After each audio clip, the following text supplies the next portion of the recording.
Welcome to another edition of the Bet Like Mike show. And thankfully, we've got something to bet on today. An actual game, something meaningful, something bettable. And we get to do that today. My name is Jon Jansen. Follow me at jjansen34 and joined by the star of the show, Mike North at North to North. How you doing? You're the star of the show. You're Oh, the star of the show. Some good prop bets yesterday. Some good prop bets. Had a couple of them. Did okay. The All-Star game, to me, I could do without the talking to the batter while he's trying to hit. I would tell Joe Buck, sorry, take it easy. I liked everything else about the game. I don't care about the uniforms either way. I did like when they used to wear their own uniforms. I did But like I that thought too. they were okay. I heard a lot of people criticizing them. They're just different. I like the way they incorporated the logos, with the name of their city that they were playing out of. So I thought all in all it was a good presentation. The American League, I can remember when the National League never lost the American League. Those were the days of Clemente, Musial, Spahn, Aaron, Mays. My God, I mean it was just like insane. Santo, Banks, Frank Robinson was a bench warmer. I mean, my God, Veda Pinson. Now it's the other way around where the American League owns them. But I thought it was a nice little watch. Didn't stay with it all the way. I couldn't. No. I couldn't stay with it. It was fun though. I was trying to find like something to bet on, maybe something fun, something live, but it just I don't know. It was too hard to force something. So I just sat back, enjoyed some of the game, and it was okay. It was good. I did the same thing. I almost took the one you read yesterday, the prop bet, plus 175 for somebody who was in the home run derby that hit a home run. Yeah. And that, one of those deals. But I decided just to chill. I think a lot of us, I saw a tweet from odds makers the other day where 90% of them said they weren't going to get involved in the All-Star game. Yeah, I think it just seemed like a good time because the All-Star break is always like the one time of the year where there's just nothing going on in sports, not one thing.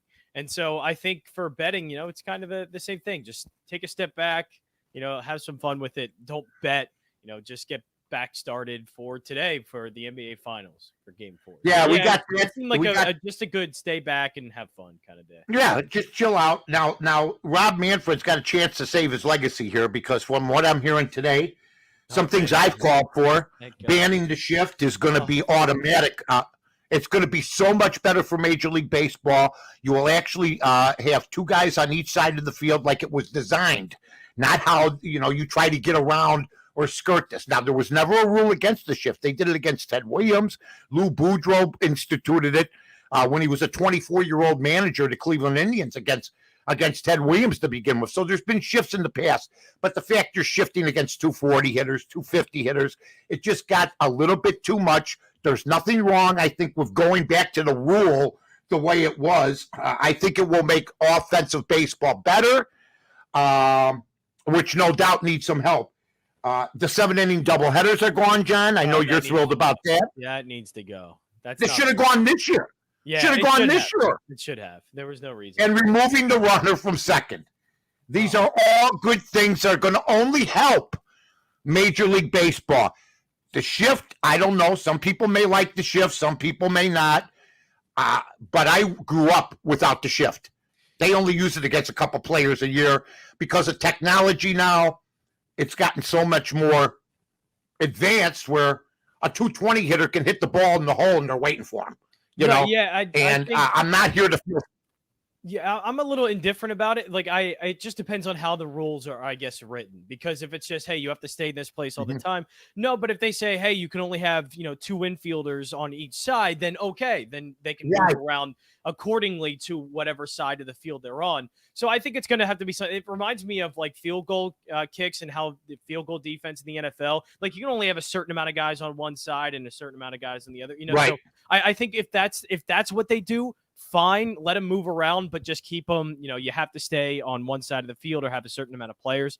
So that'll be interesting how it's written, but the 7-inning game, that's not baseball. And the runner on second, that's not baseball. That can go away. No. That should have gone away this season. I wish Rob Manfred would go, the second half of the season, that's all done. We're not doing that. I really wish he would, because it's not baseball and it's ruining. It's ruined a lot of games.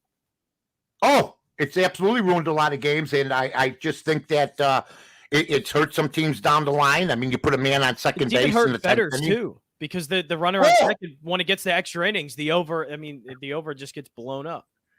Absolutely, and it's happened. It's happened, folks. There was a 2-2 game. There was a 2-2 game. The over/under was 9. I forget the two teams about 2 weeks ago. It ended up being 8-2. Yeah. 8-2 ball game. Forget about it. You can't let the guy on the bag. So that's good. All right, we got betting tonight. We're excited. We also got the Open. We'll start with the NBA. I'm jonesing. There's no doubt about it. I want to get back in action. I think this is like a second half for bettors. This is good for our show. Our numbers are still very good, despite no action, folks. We appreciate you folks staying with us. And make sure you check everything here. The Borders, it's the fastest 20 minutes in sports. But let's talk about the game tonight, John. Let's get a preview from you. First of all, Milwaukee against Phoenix. How do you think it's going to go? Yeah, this one's gonna be interesting. All the home teams have won, so Phoenix have won both times in Phoenix, and obviously the Bucks won in Milwaukee in Game 3. So it's just gonna be kind of that we haven't gotten that first real big haymaker yet. It's gone how it's expected. The home teams have won, and as we always say, the series doesn't really begin until a road team wins, and that hasn't happened yet. So no team has landed that first big punch, but that's the thing. I think the Suns are in a good spot here to kind of land that really first big, almost knockout blow. And I think. Oh, wait a minute! Tonight, if you're down 2-0, and then Milwaukee wins to go down 2-1, isn't Milwaukee again winning a big punch to Phoenix? Even though they're going to play Game 7, if there is a Game 7 in Phoenix, that's what I think this might come down to. If you think Milwaukee's going to win tonight, then we're heading for 7. John, if you think, or if people think Phoenix is going to win tonight, then maybe, as some people predicted, either for Milwaukee or the Suns, it's going to end in 6 or something like that. Yeah, I just the first team that gets the road win, that's the one that's going to dictate the series. And it could be, the Bucks later on in this series. It could be in Game 5 where they get the first road win, or Game 7. But it is going to be basically up to that. And the Suns have a chance tonight. I think the Suns have been playing better for the most part this series, but obviously we've seen Giannis just get stronger and stronger as the series has gone along. And, Drew Holiday and Chris Middleton finally look comfortable in Milwaukee, and maybe that's just home cooking for them. But it'll be, I know it's close enough to where I don't like either side. And it's to the point where Milwaukee's a 5-point favorite. And I think this game's a toss-up. So to me, I guess I would lean the Suns because I think the 5 points is just a little bit too All right. Well, now, it's amazing. I still hear criticism of the freak. He can't shoot free throws. Either could Shaq, either could Will Chamberlain. It's amazing to me. I'll give Giannis credit, because when Ben Simmons started to miss free throws, he crumbled. When Giannis misses it, he completely forgets about it. Yeah. And he goes up there as confident as could be the next time. Well, here's the key, John. Can he do that again tonight? Yeah. I mean, it's tough. I mean, can he go 13-17, his first 17? We'll see what happens. The freak for proposition bets, okay, just for the sake of me and you talking. Rebounds, points, and assists, 53.5. That's a monster game. I know that he's averaging 40. 53.5. It's almost like you're an idiot if you take the under, Right. Yeah. And it's just, the only thing is, like, if this is the one game he only puts up 28, 30 points. Or he doesn't shoot good free throws. Right. Right. But he's just been on an absolute tear. But it's really hard to continue to bet him to get 40 points every single game. But also, he's been doing it. So it's really hard to bet against it as well. So it's just, once that number gets so high up, there is a certain point where you just go, okay, it's way too high priced. Like, a lot needs to happen. Just stay away from it. They already have it priced correctly, and they have it, kind of inflated a bit. Just stay away from it. So I think, to be honest, you have to look somewhere else. Right. Just like last night with the All-Star game, that 11 total, what it ended up really being the pitchers doing when you stop and think about the score of the game. How about this one? This one seems high to me for a struggling guy, unless Vegas knows that he's not going to struggle tonight. Over and under points, assists, and rebounds for Booker, 36.5 points. That's more of a chance to take. I don't know what's easier, to take the over for Giannis at 53.5 for points, rebounds, assists, or Booker, who's a guard, over 36.5. Which way would you go on that between those two? I think I fell for this before. Did you? Like I did, because he had that one big game. I think it was in the Western Conference Finals. We had that big game one, and then the number increased, but then it slowly started to go down and his performance dipped. And I kind of fell for it. I went, okay, well, I get the value now. The price has gone down. It's right where it should be, and I'll bet Devin Booker over. But I think what I didn't account for is the number as it's going down is probably getting closer to the number that it should actually be, and it's still very close. So Booker is another one. I don't trust him.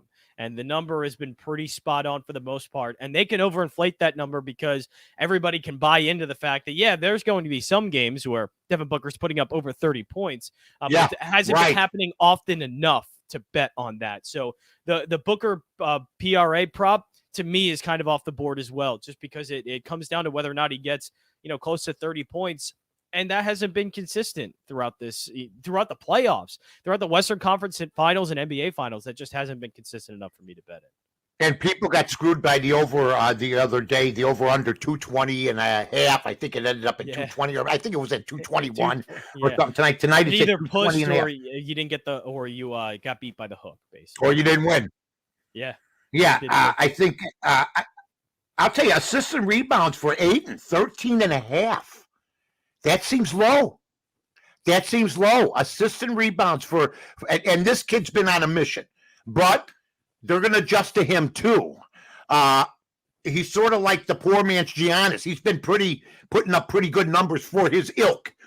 So I think the 13.5 almost screams to me, to go contrarian, to take the under in this. Yeah, he would have to get it mostly through rebounds. The only game that he's had more than one assist is game 2, where he had 4, and the other 2 games, game 1 and game 3, he didn't have one assist. So, but he could certainly get the rebounds. He had 19 rebounds in game 1, 11 in game 2, and in game 3, that's where he went down to 9. So this one has been hitting the over for the most part. So we'll see with DeAndre Ayton for that prop. I like his points prop still. I know it was even close last time, but he got over it with 18. But he's gone over 16.5 twice. 16.5 is a lot closer, I would say, to the number it should be. But I still think if this was around 17.5, it'd be more spot on. So I think the point I'm getting still where it should be. I'll take that at the 16.5. Right. And it even I won't be up tonight to watch the Open. First of all, I won't be up at 2 in the morning, 3 in the morning, 4 in the morning. We got some place. Look at this. Look at Sia Najad contributing to the show with some praise. Well, I like English. I have English. Brooks can't lay English. Wind issues pending, so check back in later. Brooks seems to be a family favorite. Brooks does get up for just the majors. I like English. There's a prop bet for top 40. Who's going to finish in the top 40? And English is plus 115. I sort of like him. Nice. Okay. I get, Cantley, I can't get turned on to him yet. Brooks is expected to do well. We'll see what happens. I'm a Dustin Johnson guy. I just saw him being interviewed. He says, all I got to do, and, is hit it straight. But once again, I've said this, there's no trees. And there's they get relief somehow from trees when other golfers don't. The pros get some of the benefit of the doubt. But the fact that there's there's a guy that landed behind a tree the other day. He moved it at club length and didn't take a penalty because he moved it backwards. It's ridiculous. But here's the one I like. 300 for Rory not to make the cut. Plus 300. Why do you say that? I might have to put some money down because every time he's touted, every single time, which means almost every single time, he's still a guy you can't depend on. Do you know he hasn't made, and I know I'm amazing, see, as he's listening to this, in the tournament since 2014, he's missed like 30% as far as cuts. He misses cuts. And I think this is one of those courses, and he hasn't won since 2014. He's missed other cuts. I'm going to probably take a prop bet and go with Rory plus 300. I'll put something down early for Dustin to win. I think he's 7 or 8 to 1. I'm waiting for the shot in the chat to give us the thumbs up. Well, I'm waiting for I think Sia may like the Rory bet. I think to make $300. You know what everybody in England's going to be doing, or wherever at Royal George, they're all going to be running to bet Rory. So I think I'm going to go against Rory at plus 300, and I'm probably going to bet Dustin Johnson early. How about you? Anything? No. Fade Rory. See, all on the same page. Look at that. Fade. Well, the Rory. two best looking guys in the company. That's what happened. Absolutely love it. The two of the best. Somebody said, "Are you still your father?" I go, "No, I have no idea." It's the hair. He's a young guy. Everybody thinks that. No, we think alike. We think alike. Fade Rory. What's the sense? You can make $300 on 100. $300, but you're going to sit it out. Ooh, fade Bryson as well. I like fading Bryson. He just mentally has not. It's all a mental game for him. But yeah, fade He's Bryson. being interviewed the other day, and somebody said, "Well, listen, Brooks." They called him Brooks. It was just a beautiful thing, So, I mean, I saw one today. There's a guy named Kanaya, an Asian, the top Asian to cash at plus 550. You know what I mean? Yeah. Yeah, I may call Stephen A. Smith, see if he wants to jump in on that one. You know what I mean? Yeah, 550. Yeah, I guess. You got anything else? No, I guess for me, like it's always a couple of days or a couple of rounds I'd like to wait for the outright. I agree. Just to see where John Rahm is, because John Rahm has been just so good. And obviously it's tough to win tournaments. I love John Rahm. A bunch of major events. But yeah, I just think he's in such great form. We'll see where he is around there. But other than that, no, I've heard Patrick Cantlay's name around, and so seeing Xander Schauffele. Yeah, Patrick Cantlay. Yeah, I've heard Cantlay's name thrown around a few times, and so. But you know whose name was thrown around before, and he finally Lucas Glover. He finally won. So I want to see Schauffele and these other guys perform. I'm tired of the hype. Okay, just like the Rory hype that we were talking about. Okay, ladies and gentlemen, it's the fastest 20 minutes in sports for a reason. You don't have to wait that long for our Deadeye Picks. That's my new name for them, for today at least, the Deadeye Picks. Ladies and gentlemen, without further ado, what America yearns for. First of all, pick from the young man himself, a man that lately has been doing a pretty good job. They call him Johnny J. That's right. Follow him at Jon Jansen, without an H. Johnny? I am going to go with I'll stick with the DeAndre Ayton over 16.5 prop. It's hit twice in 3 games. I think this is going to be a close, competitive game, which means that Ayton had 18 points in just 24 minutes. So I think he's going to get well over 30 minutes in this one, and I think he gets over the 16.5. I'll take that with DeAndre Ayton. I'll start there. That's pretty good. I'm going to go with Milwaukee to win it at minus 4.5 right now. I think they knotted up tonight. I think that Booker might have a big game, but Booker and Paul are going to have big games. If Ayton doesn't hit your 16, you know how important. I think he's the most important guy in the team. I really do. And he had down numbers. He had 18 points, but didn't have a lot of bounds and stuff like that. But I'm going to go Milwaukee minus the 4.5, John. Yeah, that one. I've had a tough time with trying to bet the spread there on that game. I just don't know how to pick a side. But I'm thinking Chris Paul. I gotta just look into it a little bit, but I'm pretty sure I'm going to take Chris Paul over the assists. He's just been a machine. What is it? How much? It's at 8.5 right now, so that's a good number. I do like that. He went over it last time. I did win with him under about a week ago. Under 8.5. He hit 8. He had a bad first half. They missed shots, so they got to hit their shots. They do. He's had 9 assists twice and 8 assists. So 8.5 probably is the number it should be, and it's pretty spot on. But I'll take it. I'll take the over 8.5. I think everybody around him does a lot better for this game, and we get Chris Paul over the assists. All right, I'm going to take Booker over 36.5. It makes no sense to me, and this will make my Milwaukee bet look bad if Booker goes off and gets over 36.5. Or maybe somebody else on Phoenix has an off game. It might be close, like you say. I'm going to take Booker points, rebounds, and assists over 36.5, my friend. Anything else from you? Yeah, I have one more. Listen to you. Go, baby. Hit the whip. Because this prop has been hitting, and I can't stay off of it. I'm going to take Cameron Johnson over 13.5 points, rebounds, and assists. He has hit the over on that in every single game. And he went over it just off of his points. He had 14 points in his last game. Game 1, 15 points, rebounds, and assists. In game 2, he had 13 points, rebounds, and assists. So that's the only one he didn't. But I think he was 12.5 in that game. And then the last game, I know he was 13.5. He went over that. Give me Cameron Johnson. I think he can get this just on points alone.